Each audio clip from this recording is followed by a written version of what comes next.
2024 முதல் ரமலான இறையருளாலும் அடைஞ்சிருக்கிறோம். நமக்கு இந்த ரமலான் அடையக்கூடிய பாக்கியத்தை இருந்த இறைவன் தான் புகழ் அனைத்தும். இந்த ரமலானோட அனைத்து நோன்பையும் நல்ல ஆரோக்கியத்தோடையும் நல்ல மனநிலையோடையும் நோக்கிறதுக்கு அல்லாஹ் நமக்கு பாக்கியம் தந்துடட்டும் அப்படிங்கிற துவாவோட ஆரம்பிக்கிறேன். அல்லாஹ் சொல்றான், உங்களுக்கு முன்னாடி இருந்தவங்க மேல கடமைக்கப்பட்டது மாதிரி நோன்பு உங்கள் மீதும் கடமையாக்கப்பட்டிருக்குது அப்படின்னு எல்லாம் சொல்றான்.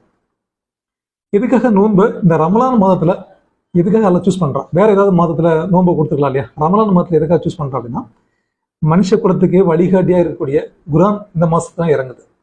அப்புறம் குரான்ல குறிப்பிடக்கூடிய ஒரே மாதம் ரமலான் மாதத்தின் பேர் மட்டும்தான் இருக்கும். இவ்வளவு சிறப்புகள் வாய்ந்த இந்த ரமலான் மாதத்தினால இந்த மாசத்துல நோன்பு எல்லாம் கடமைக்கிறான். இல்லாட்ட ஷாஃபான்லையோ ரஃபீலோலையோ ஏதோ ஒரு மாதத்துல நோன்பு கடமைக்கலாம். குரான் இறங்குறதுனால இந்த மாசத்துல எல்லாம் வந்து நோன்பு கடமைக்கிறான். ஸோ இந்த மாசத்துல நம்ம நோன்பு நோக்குறது தொழுகையோட நிப்பாட்டாம குரானுடைய தொடர்பை அதிகமாக ஏற்படுத்திக்கிறோம். அல்லாஹ் நமக்கு இந்த 30 நோன்பையும் நல்ல முறையில் கொண்டாடுறதுக்கு அருள் கேட்டு.